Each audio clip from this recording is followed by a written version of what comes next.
Good day, beautiful soul family, and welcome back to Miracles Beneath the Surface.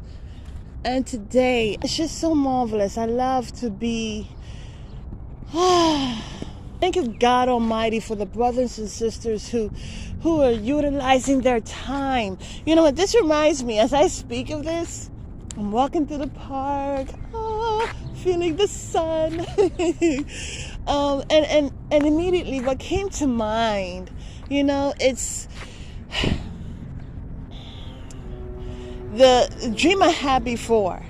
It was a dream of raindrops falling, but within each raindrop, there were families. There was a person, whether it was just an individual person or it was their family. And I remember in one raindrop, it was a person who was praying. She had a head covering over her head, and her clothes were not stylish or anything, but she understood.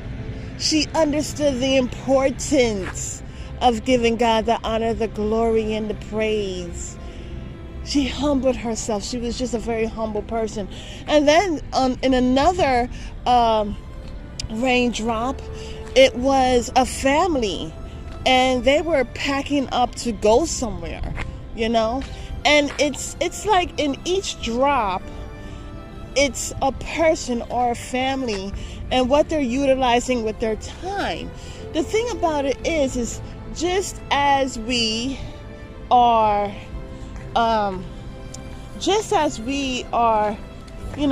all going to face the time of an ending of this physical plane, right?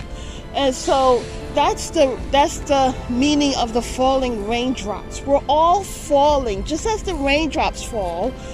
We're all falling, okay? But what are we doing in the midst of the fall? What are we doing in the midst of coming to an end of one cycle? And what's so interesting is about understanding and valuing the time. When we understand and value our time, we are able to do so much more. We are able to say, you know what, in this time, I choose to worship God. In this time, I choose to thank God for what I have.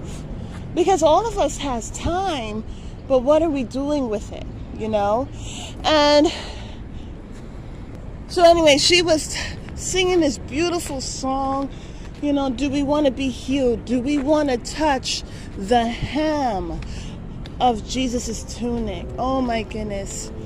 And it was just talking, and what that reminded me of was the lady that was having the issues of blood.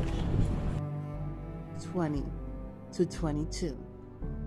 And behold, a woman which was diseased with an issue of blood 12 years came behind him and touched the hem of his garment.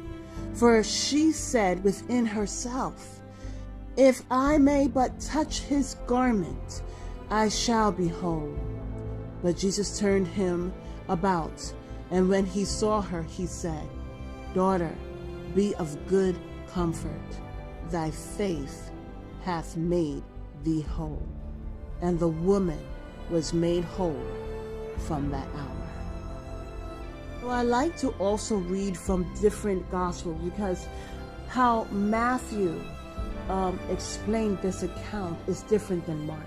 So here in Mark chapter 5, verses 25, it reads, let's go to 24.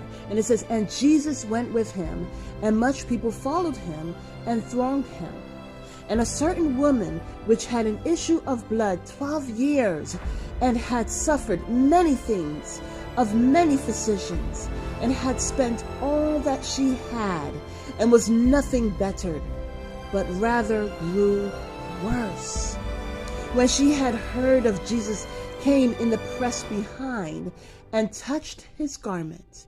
For she said, if I may touch but his clothes, I shall be whole. And straightway the fountain of her blood was dried up, and she felt in her body that she was healed of that plague. And Jesus, immediately knowing in himself that virtue had gone out of him, turned him about in the press and said, "Who touched my clothes?" And his disciples said unto him, "Thou seest that multitude thronging thee, and sayest thou, Who touched me?" And he looked around about to see her, that he had done this thing. But the woman, fearing and trembling, knowing that was done in her, came and fell down before him, and told him all the truth. And he said unto her, "Daughter, thy faith hath made thee whole. Go in peace, and be whole of thy plague." Now, then God was speaking to me in reference to this. And it's like, that when we read about the account of the lady, when we speak about the account of the lady that had the issue of blood, she it was a chronic, meaning a long-term issue, situation, a medical problem, okay? And she had went to countless of people, different physicians, and no one was able to help her with this medical issue but the Lord.